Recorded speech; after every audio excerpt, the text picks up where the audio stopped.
Hello friends. स्वागत है आपका हमारे यूट्यूब चैनल आर के हिंदी कहानियों में। आज की कहानी है पोते ने समझा दादी का दर्द। कनीज़ा भी करीब 1 घंटे से परेशान थी। उनका पोता नदीम बाहर कहीं खेलने चला गया था। उसे 15 मिनट की खेलने की मोहलत दी गई थी, लेकिन अब तो 1 घंटे से भी ऊपर वक्त गुजर गया था। वो घर आने का नाम ही नहीं ले रहा था। कनीज़ा बी को आशंका थी कि वो मोहल्ले के आवारा बच्चों के साथ खेलने के लिए ज़रूर कहीं दूर चला गया होगा। वो नदीम को जी जान से चाहती। उन्हें उसका आवारा बच्चों के साथ घर से जाना कतई नहीं सुहाता था। अतः वो चिंताग्रस्त होकर भुनभुनाने लगी थी। कितना ही समझाओ, लेकिन ढीठ मानता ही नहीं। लाख बार कहा कि गली के आवारा बच्चों के साथ मत खेला कर, बिगड़ जाएगा, पर उसके कान पर जूं तक नहीं रेंगी। आने दो ढीठ को, इस बार मरम्मत करूंगी तो तौबा पुकार उठेगा।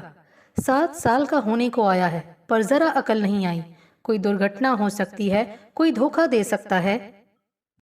कनीज़ा बी का भुनभुनाना खत्म हुआ ही था कि नदीम दौड़ता हुआ घर में आ गया और कनीज़ा की खुशामद करता हुआ बोला, दादी जान, कुल्फी वाला आया है, कुल्फी ले दीजिए ना। हमने बहुत दिनों से कुल्फी नहीं खाई, आज हम कुल्फी खाएंगे। इधर आ, तुझे अच्छी तरह कुल्फी खिलाती हूँ। कहते हुए कनीज़ा भी नदीम पर अपना गुस्सा उतारने लगी। उन्होंने उसके गाल पर जोर से 3-4 तमाचे जड़ दिए। नदीम सुबक सुबक कर रोने लगा। वो रोते रोते कहता जाता, पड़ोस वाली चाची जान सच कहती हैं, आप मेरी सगी दादी जान नहीं हैं, तभी तो मुझे इस बेदर्दी से मारती हैं। आप मेरी सगी दादी जान होती तो मुझ पर ऐसे हाथ नहीं उठा दी। तब्बो की दादी जान उसे कितना प्यार करती हैं, वो उसकी सगी दादी जान है ना, वो उसे उंगली भी नहीं छुआती। अब मैं इस घर में नहीं रहूंगा, मैं भी अपने अम्मी अब्बू के पास चला जाऊंगा। दूर, बहुत दूर, फिर मारना, किसे मारेंगी? वो जोर से सुबक सुबक कर रोने लगा। नदीम की हृदय स्पर्शी बातों से कनीज़ा बी को लगा जैसे किसी ने उनके दिल पर नश्तर चला दिया हो। अनायास ही उनकी आंखें छलक आईं। वो कुछ क्षणों के लिए कहीं खो गईं। उनकी आंखों के सामने उनका अतीत एक चलचित्र की तरह आने लगा। जब वो 3 साल की मासूम बच्ची थी, तभी उनके सिर से बाप का साया उठ गया था। सभी रिश्तेदारों ने किनारा कर लिया था, किसी ने भी उन्हें अंग नहीं लगाया था। माँ अनपढ़ थी और कमाई का कोई साधन नहीं था, लेकिन माँ ने कमर कस ली थी। वो मेहनत मजदूरी करके अपना और अपनी बेटी का पेट पालने लगी थी। अतः कनीज़ा बी के बचपन से लेकर जवानी तक के दिन तंग दस्ती में ही गुजरे थे। तंग दस्ती के बावजूद माँ ने कनीज़ा बी की पढ़ाई लिखाई की ओर खासा ध्यान दिया था। कनीज़ा बी ने भी अपनी बेवा बेसहारा माँ के सपनों को साकार करने के लिए पूरी लगन व मेहनत से प्रथम श्रेणी में 10वीं पास की थी और यूं अपनी तेज बुद्धि का परिचय दिया था। मैट्रिक पास करते ही कनीज़ा बी को एक सरकारी दफ्तर में क्लर्क की नौकरी मिल गई थी। अतः जल्द ही उनके घर की तंग दस्ती खुशहाली में बदलने लगी थी। कनीज़ा भी एक सांवली सलोनी एवं सुशील लड़की थी। उनकी नौकरी लगने के बाद जब उनके घर में खुशहाली आने लगी थी, तो लोगों का ध्यान उनकी ओर जाने लगा था। देखते ही देखते शादी के पैगाम आने लगे थे। मुसीबत यही थी कि इतने पैगाम आने के बावजूद रिश्ता कहीं तय नहीं हो रहा था। ज्यादातर लड़कों के अभिभावकों को कनीज़ा बी की नौकरी पर आपत्ति थी। वो ये भूल जाते थे कि कनीज़ा बी के घर की खुशहाली का राज उनकी नौकरी में ही तो छिपा है। उनकी एक खास शर्त ये होती कि शादी के बाद नौकरी छोड़नी पड़ेगी, लेकिन कनीज़ा भी किसी भी कीमत पर लगी लगाई अपनी सरकारी नौकरी छोड़ना ही नहीं चाहती थी। कनीज़ा भी पिता की असमय मृत्यु से बहुत बड़ा सबक सीख चुकी थी। अर्थोपार्जन की समस्या ने उनकी माँ को कम परेशान नहीं किया था। रूखे सूखे में ही बचपन से जवानी तक के भी दिन बीते थे। अतः वो नौकरी छोड़कर किसी किस्म का जोखिम मोल नहीं लेना चाहती थी। कनीज़ा बी का ख्याल था कि अगर शादी के बाद उनके पति को कुछ हो गया तो उनकी नौकरी एक बहुत बड़े सहारे के रूप में काम आ सकती थी। वैसे भी पति पत्नी दोनों के द्वारा अर्थोपार्जन से घर की आर्थिक स्थिति सुदृढ़ हो सकती थी, जिंदगी मजे में गुजर सकती थी। देखते ही देखते 4-5 साल का अरसा गुजर गया था और कनीज़ा बी की शादी की बात कहीं पक्की नहीं हो सकी थी। उनकी उम्र भी दिनों दिन बढ़ती ही जा रही थी। अतः शादी की बात को लेकर माँ बेटी परेशान रहने लगी थी। एक दिन पड़ोस के ही प्यारे मियाँ आए थे। वो उसी शहर के दूसरे मोहल्ले के रशीद का रिश्ता कनीज़ा बी के लिए लाए थे। उनके साथ एक महिला भी थी जो स्वयं को रशीद की भाभी बताती थी। रशीद एक छोटे से निजी प्रतिष्ठान में लेखाकार था और खाते पीते घर का था। कनीज़ा बी की नौकरी पर उसे कोई आपत्ति नहीं थी। मोहल्ले पड़ोस वालों ने कनीज़ा बी की मां पर दबाव डाला था कि उस रिश्ते को हाथ से न जाने दें, क्योंकि रिश्ता अच्छा है। वैसे भी लड़कियों के लिए अच्छे रिश्ते मुश्किल से ही आते हैं। फिर ये रिश्ता तो प्यारे मियाँ लेकर आए थे। कनीज़ा बी की मां ने मोहल्ले पड़ोस के बुजुर्गों की सलाह मानकर कनीज़ा बी के लिए रशीद से रिश्ते की हामी भर दी थी। कनीज़ा बी अपनी शादी की खबर सुनकर मारे खुशी के झूम उठी थी। वो दिन रात अपने सुखी गृहस्थ जीवन की कल्पना करती रहती थी और एक दिन वो घड़ी भी आ गई जब कनीज़ा बी की शादी रशीद के साथ हो गई और वो मायके से विदा हो गई। लेकिन ससुराल पहुंचते ही इस बात ने उनके होश उड़ा दिए कि जो महिला स्वयं को रशीद की भाभी बता रही थी वो वास्तव में रशीद की पहली बीवी थी। असलियत सामने आते ही कनीज़ा बी का सिर चकराने लगा। उन्हें लगा कि उनके साथ बहुत बड़ा धोखा हुआ है और उन्हें फंसाया गया है। प्यारे मियाँ ने तो उनके साथ बहुत बड़ा विश्वासघात किया है। वो मन ही मन तड़प कर रह गईं। लेकिन जल्दी ही रशीद ने कनीज़ा बी के समक्ष वस्तु स्थिति स्पष्ट कर दी। बेगम, दरअसल बात ये थी कि शादी के 7 साल बाद भी जब हलीमा बी मुझे कोई औलाद नहीं दे सकी तो मैं औलाद के लिए तरसने लगा। हम दोनों पति पत्नी ने किस किस डॉक्टर से इलाज नहीं कराया, क्या क्या कोशिशें नहीं की, लेकिन नतीजा शून्य रहा। आखिर हलीमा भी मुझ पर जोर देने लगी कि मैं दूसरी शादी कर लूं। औलाद और मेरी खुशी की खातिर उसने घर में सौत लाना मंजूर कर लिया। बड़ी ही अनिच्छा से मुझे संतान सुख की खातिर दूसरी शादी का निर्णय लेना पड़ा। मैं अपनी तनख्वाह में 2 बीवियों का बोझ उठाने के काबिल नहीं था। अतः दूसरी बीवी का चुनाव करते वक्त मैं इस बात पर जोर दे रहा था कि अगर वो नौकरी वाली होती तो बात बन सकती है। जब हमें प्यारे मियाँ के जरिए तुम्हारा पता चला तो बात बनाने के लिए इस सच्चाई को छिपाना पड़ा कि मैं शादीशुदा हूँ। मैं झूठ नहीं बोलता। मैं संतान सुख की प्राप्ति की उत्कृष्ट इच्छा में इतना अंधा हो चुका था कि मुझे तुम लोगों से अपने विवाहित होने की सच्चाई छिपाने में कोई संकोच नहीं हुआ। मैं अब महसूस कर रहा हूँ कि ये अच्छा नहीं हुआ। सच्चाई तुम्हें पहले ही बता देनी चाहिए थी, लेकिन अब जो हो गया सो हो गया। वैसे देखा जाए तो एक तरह से मैं तुम्हारा गुनहगार हूँ। बेगम, मेरे इस गुनाह को बख्श दो, मेरी तुमसे गुजारिश है। कनीज़ा बी ने बहुत सोच विचार के बाद परिस्थिति से समझौता करना ही उचित समझा था और वो अपनी गृहस्थी के प्रति समर्पित होती चली गई थी। कनीज़ा बी की शादी के बाद 1.5 साल का अरसा गुजर गया था, लेकिन उनके भी माँ बनने के कोई आसार नजर नहीं आ रहे थे। उसके विपरीत हलीमा बी में ही माँ बनने के लक्षण दिखाई दे रहे थे। डॉक्टरी परीक्षण से भी ये बात निश्चित हो गई थी कि हलीमा बी सचमुच माँ बनने वाली हैं। हलीमा बी के दिन पूरे होते ही प्रसव पीड़ा शुरू हो गई, लेकिन बच्चा था कि बाहर आने का नाम ही नहीं ले रहा था। आखिर ऑपरेशन द्वारा हलीमा बी के बेटे का जन्म हुआ, लेकिन हलीमा बी की हालत नाजुक हो गई। डॉक्टरों की लाख कोशिशों के बावजूद वो बच नहीं सकी।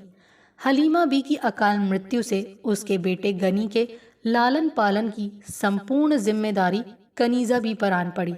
अपनी कोख से बच्चा जने बगैर ही मातृत्व का बोझ ढोने के लिए कनीज़ा बी को विवश हो जाना पड़ा। उन्होंने उस जिम्मेदारी से दूर भागना उचित नहीं समझा। आखिर गनी उनके पति की ही औलाद था। रशीद भी इस बात का हमेशा ख्याल रखता था कि उसके व्यवहार से कनीज़ा बी को किसी किस्म का दुख या तकलीफ न पहुंचे। वो हमेशा खुश रहे, गनी को माँ का प्यार देती रहे और उसे किसी किस्म की कमी महसूस न होने दे। कनीज़ा बी भी गनी को एक सगे बेटे की तरह चाहने लगी। वो गनी पर अपना पूरा प्यार उड़ेल देती और गनी भी अम्मी अम्मी कहता हुआ उनके आंचल से लिपट जाता। अब गनी 5 साल का हो गया था और स्कूल जाने लगा था। माँ बाप बेटे के उज्जवल भविष्य को लेकर सपना बुनने लगे थे। इसी बीच एक हादसे ने कनीज़ा बी को अंदर तक तोड़कर रख दिया था। वो मकर संक्रांति का दिन था। रशीद अपने चंद हिंदू दोस्तों के विशेष आग्रह पर उनके साथ नदी पर स्नान करने चला गया, लेकिन रशीद तैरते तैरते एक भंवर की चपेट में आकर अपनी जान गंवा बैठा। रशीद की असमय मौत से कनीज़ा बी पर दुखों का पहाड़ टूट पड़ा, लेकिन उन्होंने साहस का दामन नहीं छोड़ा। उन्होंने अपने मन में एक गांठ बांध ली। अब मुझे अकेले ही जिंदगी का ये रेगिस्तानी सफ़र तय करना है। अब और किसी पुरुष के संग की कामना ना करते हुए मुझे अकेले ही वक्त के थपेड़ों से जूझना है। पहला ही शौहर जिंदगी की नाव पार नहीं लगा सका तो दूसरा क्या पार लगा देगा। नहीं, मैं दूसरे खाविंद के बारे में सोच भी नहीं सकती।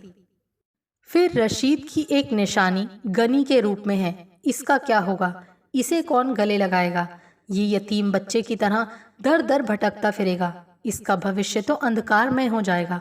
मेरे अलावा इसका भार उठाने वाला भी तो कोई नहीं। इसके नाना नानी, मामा मामी, कोई भी तो दिल खोलकर नहीं कहता कि गनी का बोझ हम उठाएंगे। सब सुख के साथी हैं। मैं गनी को लावारिस नहीं बनने दूंगी। मैं भी तो इसकी कुछ लगती हूँ। मैं सौतेली ही सही, मगर इसकी माँ हूँ। जब ये मुझे प्यार से अम्मी कहकर पुकारता है, तब मेरे दिल में ममता कैसे उमड़ आती है। नहीं नहीं, गनी को मेरी सख्त ज़रूरत है। मैं गनी को अपने से जुदा नहीं कर सकती। मेरी तो कोई संतान है ही नहीं। मैं इसे ही देखकर जी लूँगी। मैं गनी को पढ़ा लिखा कर एक नेक इंसान बनाऊंगी। इसकी ज़िंदगी को संवारूंगी। यही अब जिंदगी का मकसद है। और कनीज़ा बी ने गनी की खातिर अपना सुख चैन लुटा दिया, अपना सर्वस्व त्याग दिया। फिर उसे एक काबिल और एक नेक इंसान बनाकर ही दम लिया। गनी पढ़ लिखकर इंजीनियर बन गया।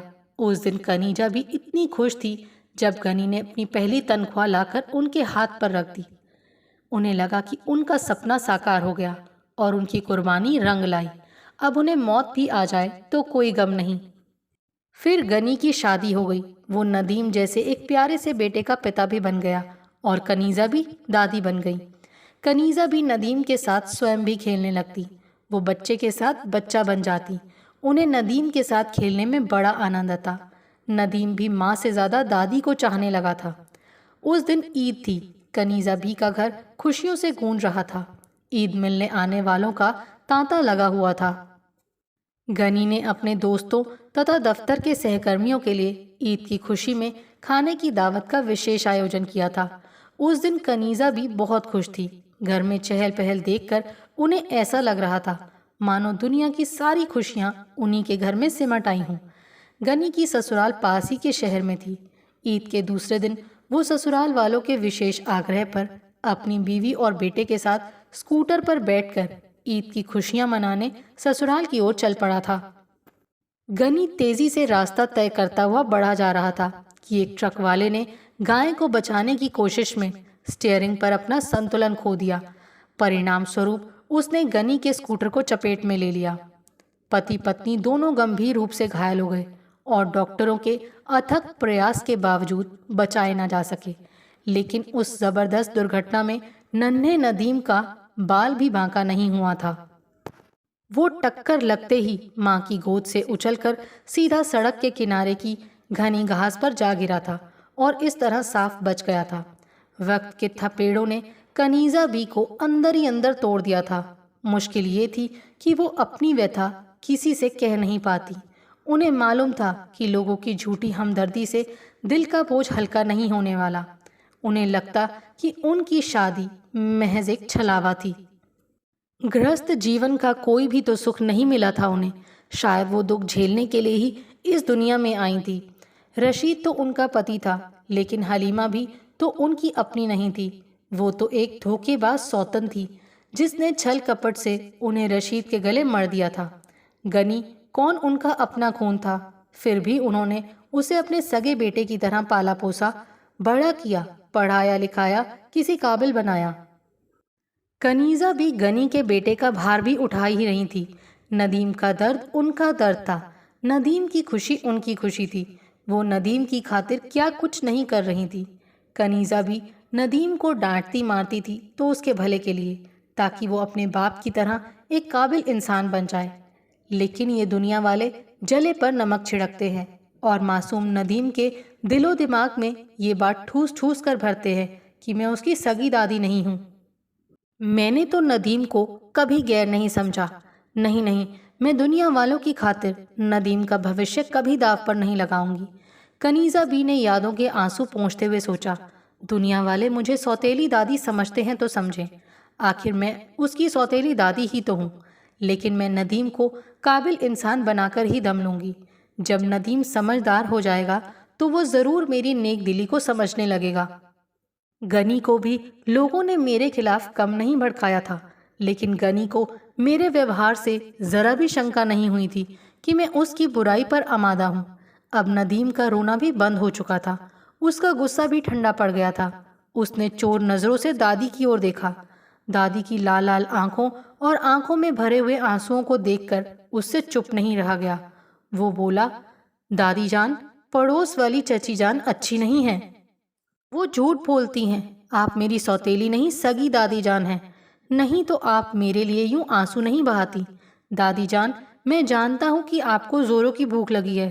अच्छा, पहले आप खाना तो खा लीजिए, मैं भी आपका साथ देता हूँ। नदीम की भोली बातों से कनीज़ा भी मुस्कुरा दी और बोली, बड़ा शरीफ बन रहा है रे तू। ऐसा क्यों नहीं कहता, भूख मुझे नहीं तुझे लगी है। अच्छा बाबा, भूख मुझे ही लगी है, अब ज़रा जल्दी करो ना। ठीक है, लेकिन पहले तुझे ये वादा करना होगा कि फिर तू कभी अपने मुंह से अपने अम्मी अब्बू के पास जाने की बात नहीं करेगा। लो कान पकड़े, मैं वादा करता हूँ कि अम्मी अब्बू के पास जाने की बात कभी नहीं करूँगा। अब तो खुश होना। कनीज़ा बी के दिल में बह रही प्यार की सरिता में बाढ़ सी आ गई। उन्होंने नदीम को खींचकर झट से अपने सीने से लगा लिया। अब वो महसूस कर रही थी कि दुनिया वाले मेरा दर्द समझे न समझें, लेकिन नदीम मेरा दर्द समझने लगा है। आपको हमारी ये कहानी कैसी लगी, प्लीज़ कमेंट करके ज़रूर बताइए। अगर आप इस चैनल पर नए हैं तो इसे सब्सक्राइब करें और शेयर करें। Thank you.